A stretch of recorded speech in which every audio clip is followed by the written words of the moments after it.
Good morning बच्चों।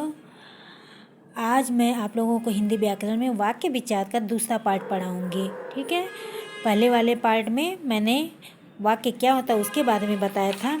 अब वाक्य के भेद के बारे में बताऊंगी। ठीक है, ये दो प्रकार के वाक्य के भेद होते हैं। पहला होता है रचना के आधार पर वाक्य के भेद होते हैं, दूसरा है अर्थ के आधार पर वाक्य के भेद। रचना के आधार पर जो वाक्य के भेद होते हैं उसके भी तीन भेद होते हैं। रचना के आधार पर वाक्य के तीन भेद होते हैं। पहला होता है सरल वाक्य या साधारण वाक्य। जैसे हम कहें कि राधा अपने घर जाती है, चाहे कृतिका अपने घर जाती है, चूहा बिल्ली के पास बैठा है, तो ये एक प्रकार का साधारण वाक्य है।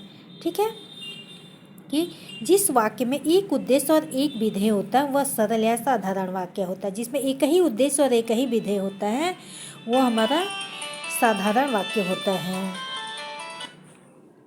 ठीक है, अगला है हमारा संयुक्त वाक्य। संयुक्त वाक्य क्या होता है? जैसे दो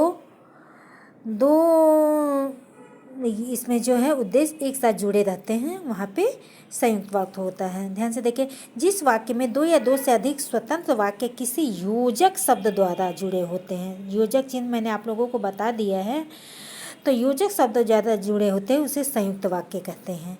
ठीक है, जैसे घोड़ा खड़ा है और हाथी बैठा है, यानी दोनों जुड़े हुए हैं, संयुक्त हैं। हिमांशु पढ़ रहा है किंतु हिमानी जो है टीवी देख रही है, तो ये भी जुड़े हुए हैं, इसलिए यहाँ पे संयुक्त वाक्य हो गए। इन वाक्यों में कैसे ये जुड़ते हैं? किंतु, परंतु, लेकिन, इसलिए, पर और इत्वे आदि योजक शब्दों का प्रयोग करके संयुक्त वाक्य बनता है। ठीक है, अगला है हम लोगों का मिश्रित वाक्य। मिश्रित वाक्य क्या होता है? जिस वाक्य में एक प्रधान उपवाक्य तथा शेष आश्रित या गौणित उपवाक्य हो वह मिश्रित वाक्य कहलाता है।